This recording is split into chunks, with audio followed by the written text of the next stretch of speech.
আজকে কিছুক্ষণ আগে সমকাল পত্রিকার একটা খবর আমি আপনাদেরকে শুনে দেখেন যে দেশে 90 থেকে 92% মুসলমানের দেশ, সেই দেশে এত বড় কথা কোত্থেকে বলে। সমকাল পত্রিকার গল্প শোনাচ্ছি, কিছুক্ষণ আগের নিউজ লক্ষ্য করেন। বিএনপির প্রতিষ্ঠাতা জিয়াউর রহমানের নামে জিয়াউর রহমানের নাম প্রতিদিন নিলে বেহেশত নিশ্চিত বলে মন্তব্য করেছেন দলটির কুমিল্লা দক্ষিণ জেলার যুগ্ম আহ্বায়ক ও চৌদ্দগ্রাম জেলা উপজেলা শাখার সভাপতি কামরুল হুদা। কার নাম মুসলমান নাম নিবে কার?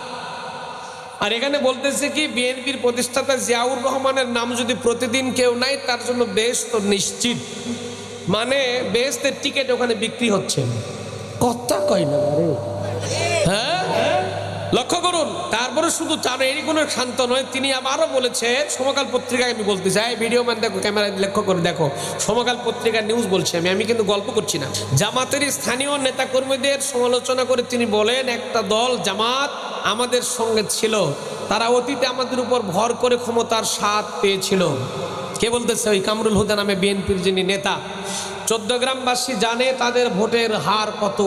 আগামী নির্বাচনের সময় প্রতিটি কেন্দ্রের জন্য 200 করে ছোট লাঠি প্রস্তুত রাখতে বিএনপির নেতাকর্মীদের নির্দেশ দেন তিনি। কথা বোঝেননি? শুধু তা নয়, লক্ষ্য করুন আরো কথা আছে। নাম প্রকাশে অনিচ্ছুক ওই সভায় উপস্থিত দলের একাধিক নেতা বলেন, কোন মুসলিম এমন বক্তব্য দিতে পারে? তার এমন বক্তব্যে আমরা বিস্মিত। দলের প্রতি অতি আবেগ দেখাতে গেলে যা হয়, যেখানে অনুষ্ঠানের আয়োজন করা হয়েছিল এর পাশেই মসজিদ। জোহরের নামাজের সময় হলে তিনি কামরুল হুদা মুয়াজ্জিনকে মাইকের পরিবর্তে মুখে আজান দিতে বলেন। এর সময় অনুষ্ঠানের বিরতি না দিয়ে চলমান রাখা হয়, এতে সমালোচনার সৃষ্টি হয়। এখন চিন্তা করেন, যে দেশ মুসলমানের দেশ, সেই দেশে মাইকে আজান দেওয়া যাবে না, ওদের কার্যক্রম দলীয় কার্যক্রম চলবে, প্রয়োজনে তোমরা মুখে আজান দাও। কথা কয় না। আপনি দল করতে পারেন, করেন, আমার আপত্তি নাই, কিন্তু ইসলামের উপরে, কোরআনের উপরে, আলেমদের উপরে হাত দিবেন আমরা সহ্য করব না, ঠিক কিনা? আজানের সঙ্গে বেয়াদবি, ঠিক কিনা? যে আজান হবে মসজিদে, সেখানে বলা হচ্ছে আজান মসজিদে দেওয়া যাবে না, পারলে মুখে আজান দাও, মসজিদে যাওয়া যাবে। কত বড় সাহস! 90 থেকে 92% মুসলমানের দেশে এত বড় কথা বলতে পারে, এরকম মুসলমান থাকতে পারে? কথা কর দেখে। আমরা দল মত নির্বিশেষে কোরআনের হক কথা বলবো, ঠিক কেন জোরে কর। আর এই কথাগুলো যখন আমরা হুজুরেরা বলি, তখন বলে হুজুর রাজনীতি করতেছে।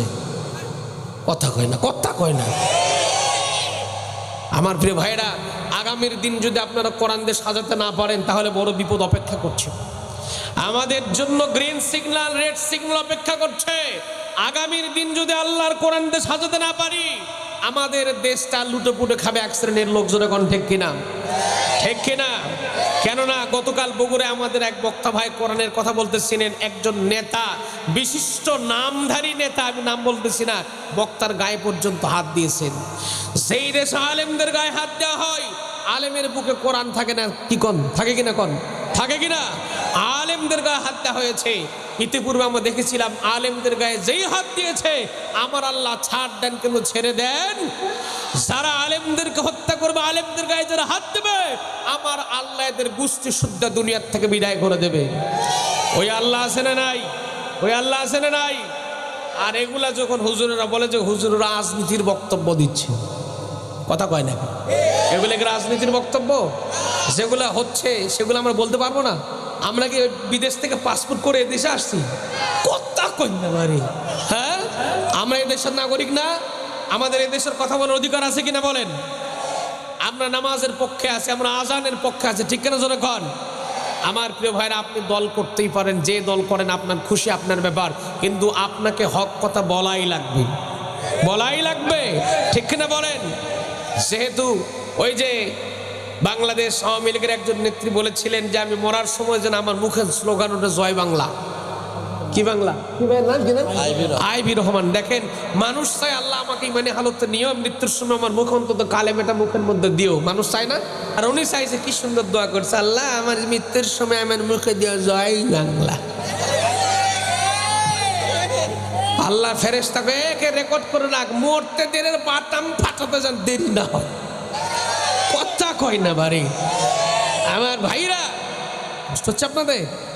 আমি বেশিক্ষণ ওয়াজ করি না, খুব অল্প সময়ের মধ্যে কিছু কথা বলি ছেড়ে দেবেন, ইনশাআল্লাহ আপনাদের বেশি কষ্ট দেব